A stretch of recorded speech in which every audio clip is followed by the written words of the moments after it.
Bob Lazar, what he's talking about. Like, I wanted to know with the Bob Lazar thing. I wanted to know, first of all, I want to be around him and see if I could smell bullshit. Did you? Okay. No, I didn't, man. That was what's weird about it. Not only did I not smell bullshit, I went over all of his interviews. He hasn't done a lot, but he's done enough. And he's done them over the course of 30 plus years. And it's alarming how consistent his story is, which is really weird when you think about, you're talking about back engineering alien crafts and working on a top secret government test site that's carved into the side of a mountain and to camouflage it from satellites. It's such a wacky story. The guy really did work at Los Alamos Labs. He really is a propulsions expert. He really is a scientist.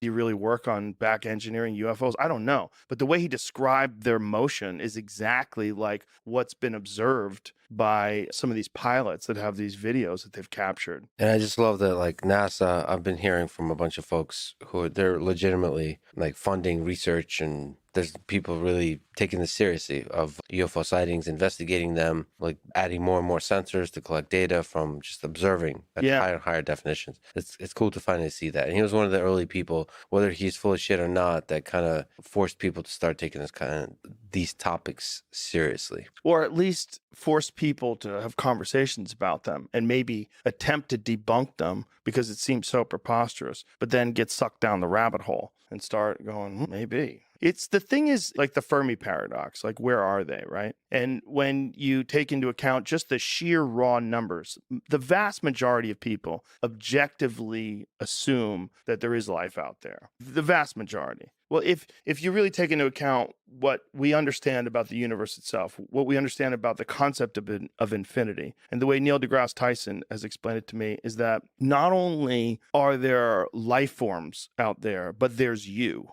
You are out there. Infinity is so large that Lex Fridman exists, and doesn't just exist, but exists an infinite number of times. Like the amount of interactions at cells and molecules, the same exact interactions that have happened here on Earth have happened in the exact same order an infinite number of times. Well, first of all, it's not certain that that's true. It's possible. It's possible. Like Sean Carroll, especially with quantum mechanics, based on certain interpretation of quantum mechanics, that's very possible. But the question is, can you access those universes? Right. And so how far away are they? The more sort of specific practical question is, this local pocket of the universe, our galaxy or our neighboring galaxies, are there aliens there? What do they look like? Are they, so you can have this panspermia idea where a much larger like daddy civilization like rolled by and just planted a few aliens at a similar time, like Prometheus. Yes, different,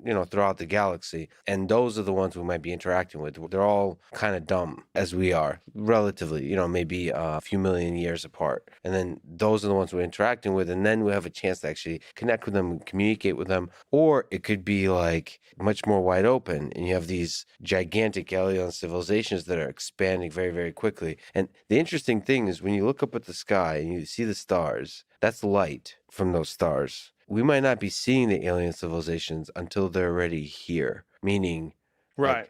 Like you start expanding, once you get really good at expanding, you're going to be expanding very close to the speed of light. So right now we don't see much in the sky, but there could be one day we wake up and it's just like everywhere, and they're here. Right. Right, because the amount of time the light takes to reach us. Yeah, and then the thing that I've been really fascinated by is these alternative forms of transportation that they're discussing, like the ability to harness wormholes and the ability to do things that a Type 3 civilization is capable of. I had Michio Kaku on my podcast recently. Yeah. Fantastic. Love that guy. He's so good at taking extremely complex concepts and boiling them down for digestion and saying them in a way that other people can appreciate. And not being hesitant about saying wild, crazy shit that's out there, but grounded in what's actually possible. Yeah, he's all in on this UFO phenomenon now. He's like, now the burden of proof is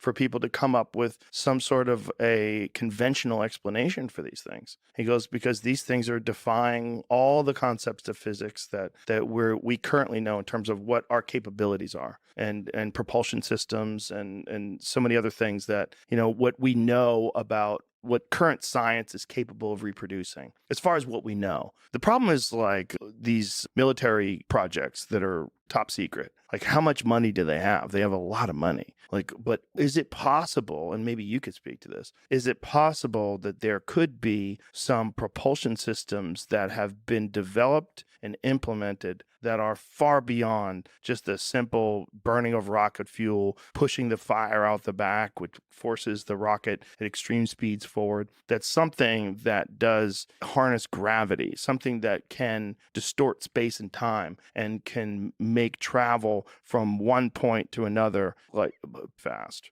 Well, not only is it possible, I think it's likely that that kind of stuff would be kept a secret. Yeah. It's just everything you see about about the way, either if it's contractors like Lockheed Martin or if it's DoD, the actual Departments of Defense, they operate in complete secrecy. Just even looking at the history of the stealth fighter, just even stealth technology was kept a secret for a very, very long time. And not until you're ready to use it and need to use it does it become public, and not officially public. It just is being detected out in the wild. So there's going to be a process where you're secretly testing it, and that might creep up, which is maybe what we're seeing. And then it's waiting for the next big war, the next big reason to use the thing. And so, yeah, there's definitely technologies now. There might not be propulsion technologies. There could be AI surveillance technologies. There could be different kinds of stealth drones. It could be also in cyberspace, like cyber war weapons, all that kind of stuff. That they're obviously going to be kept secret. I'm very skeptical lately. And the reason why I'm skeptical is the government keeps talking about it. The Pentagon keeps talking about it. NASA keeps talking about it. In which direction are you skeptical? I'm skeptical that they're aliens. I think most likely it's a smokescreen, and most likely these are some sort of like incredibly advanced drones that they've developed that they want to pretend don't exist. That seems the more likely scenario, because otherwise, my take is like, what's the benefit of them discussing these things? Like, what's the benefit of them discussing these things openly? These are,